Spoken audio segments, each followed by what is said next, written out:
അല്ല, അവിടെ സംഘടനാ ചുമതലയുള്ള കെ.സി. വേണുഗോപാലിന്റെ ജോലി ഓരോ കെ.പി.സി. പ്രസിഡന്റ് അവിടെ രാഷ്ട്രീയം ചർച്ച ചെയ്യാനല്ലോ. അവിടുത്തെ സംഘടനാപരമായ കാര്യങ്ങളൊക്കെ ചർച്ച ചെയ്തിട്ടുണ്ടാവും. അതൊരു എ.ഐ.സി.സി. ജനറൽ സെക്രട്ടറി ചർച്ച ചെയ്തില്ല എന്ന് പറയുന്നത് വലിയ കാര്യമില്ല.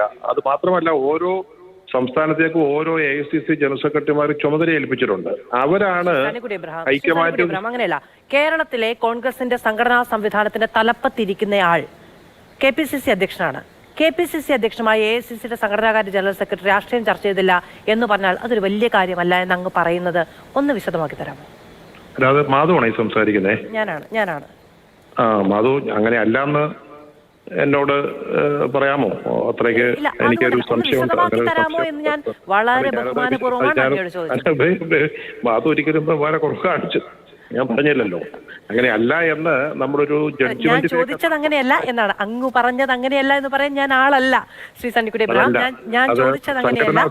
ഇതൊന്ന് വിശദമാക്കി തരാമോ? നേരെ ബഹുമാനത്തോടെയാണ് ഞാൻ ചോദിച്ചത്. അതെ, അതിലേക്കാണല്ലോ ഞാൻ വന്നത്. കോൺഗ്രസിന്റെ ഒരു സംഘടനാ സംവിധാനം എന്ന് പറയുന്നത് ഓരോ സംസ്ഥാനത്തേക്ക് എ.ഐ.സി.സിയുടെ ഒരു ജനറൽ സെക്രട്ടറി, ചുമതലയുള്ള ജനറൽ സെക്രട്ടറിയെ വഹിക്കും.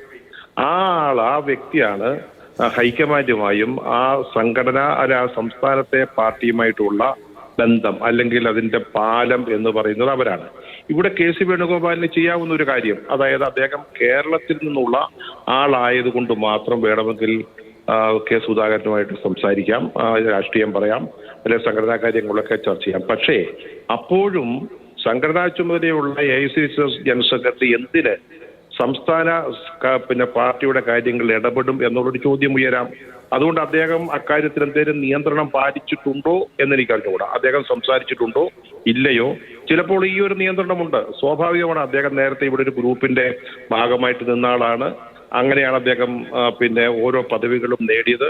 ഇപ്പോൾ അദ്ദേഹം സംഘടനാ ചുമതലയുള്ള ജനറൽ സെക്രട്ടറി ആകുമ്പോൾ ഇവിടെ മറ്റൊരു ജനറൽ സെക്രട്ടറിക്ക് ചുമതല ഉണ്ടായിരിക്കെ അദ്ദേഹം കേരളത്തിലെ പാർട്ടി കാര്യങ്ങളിൽ ഇടപെട്ടാൽ അത് വേറൊരു തരത്തിൽ വ്യാഖ്യാനിക്കപ്പെടാമെന്നാണ് ഞാൻ ഈ പറയുന്നത്. അത് അദ്ദേഹം ഒഴിവാക്കിയോ, അതിൽ നിന്ന് അദ്ദേഹം ഒരു നിയന്ത്രണം പാലിച്ചോ എന്നെനിക്ക് അറിഞ്ഞുകൂടാ.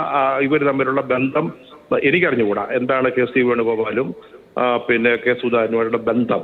നല്ല കോർഡിയലായിരുന്നോ? ഇനി സൗഹൃദക്കുറവുണ്ടായിരുന്നു? അതൊന്നും എനിക്ക് അറിഞ്ഞുകൂടാ. ഈ സൗഹൃദക്കുറവുണ്ടെങ്കിൽ അതൊക്കെ ചിലപ്പം നമ്മുടെ കമ്മ്യൂണിക്കേഷനെ ബാധിച്ചേക്കാം. അതല്ലാതെ ഒരു സംഘടനാ ചുമതലയുള്ള ജനറൽ സെക്രട്ടറി അല്ല ഓരോ സ്റ്റേറ്റുമായും അവിടുത്തെ. തീർച്ചയായിട്ടും അങ്ങ് പറയുന്നത് മനസ്സിലാക്കാൻ സാധിക്കുന്നുണ്ട്. എങ്കിലും ഒരു സംശയം നിൽക്കുകയാണ്. അതായത് ഇപ്പോൾ കെ. സുധാകരൻ ഇന്നലെ സംസാരിക്കുന്ന സമയത്ത് അദ്ദേഹത്തിന്റെ പരിഭവം പറയുന്നതോടൊപ്പം തന്നെ അദ്ദേഹം ഉന്നയിക്കുന്ന ഒരു ചോദ്യമുണ്ട്. തെരഞ്ഞെടുപ്പിനെ ഞാൻ നയിക്കണമെങ്കിൽ തെരഞ്ഞെടുപ്പ് മുമ്പ് എന്നെ മാറ്റേണ്ട കാര്യമില്ലല്ലോ എന്ന്. ഇവിടെ സെക്രട്ടേറിയറ്റിന് മുന്നിൽ ഒരു വലിയ ഫ്ലക്സ് വെച്ചിട്ടുണ്ട്. കെ.എസ്.യുക്കാർ വെച്ചിട്ടുള്ള ഫ്ലക്സ് ആണ്. അതിൽ പിണറായി തുലയട്ടെ, കെ.എസ്. തുടരട്ടെ എന്നാണ്.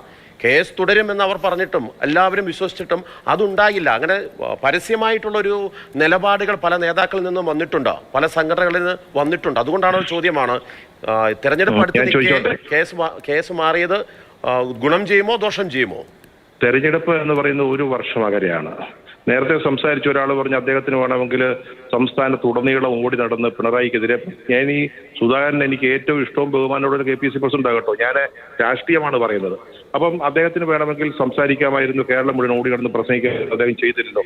അദ്ദേഹത്തിന് ഓടി നടന്ന് പ്രസംഗിക്കാൻ അദ്ദേഹത്തിന്റെ ആരോഗ്യം അനുവദിക്കുന്നില്ല എന്നുള്ള ഒരു കാരണമാണ് ഇപ്പോൾ അദ്ദേഹത്തെ ഒഴിവാക്കുന്നതിന് പറയുന്നത്. ഒരു വർഷം മുമ്പൊക്കെ ഒരു കെ.പി.സി. പ്രസിഡന്റിനെ ഒരു ഒരുക്കം എന്ന നിലയിൽ ഒരു സംസ്ഥാനത്തെ പാർട്ടിയെ സജ്ജമാക്കുന്നതിന്റെ ഭാഗമായിട്ട് ഒരു വർഷം മുമ്പ് ഒരു പി.സി.സി. പ്രസിഡന്റിനെ മാറ്റുന്നതിൽ എന്താ കുഴപ്പം? ഇനി സെക്രട്ടേറിയറ്റിന്റെ മുമ്പില് കെ.എസ്.യുക്കാർ വെച്ച ഫ്ലെക്സിന്റെ അടിസ്ഥാനത്തിലാണോ ഇവിടെ പി.സി.സി. പ്രസിഡന്റിനെ മനസ്സിലാക്കാൻ സാധിക്കുന്നത്? സ്വാഭാവികമായ നടപടിക്രമങ്ങളിൽ ഒരു അസ്വാഭാവികത മുതിർന്ന മാധ്യമപ്രവർത്തകനായ ശ്രീ സണ്ണിക്കുട്ടി എബ്രഹാം കാണുന്നില്ല.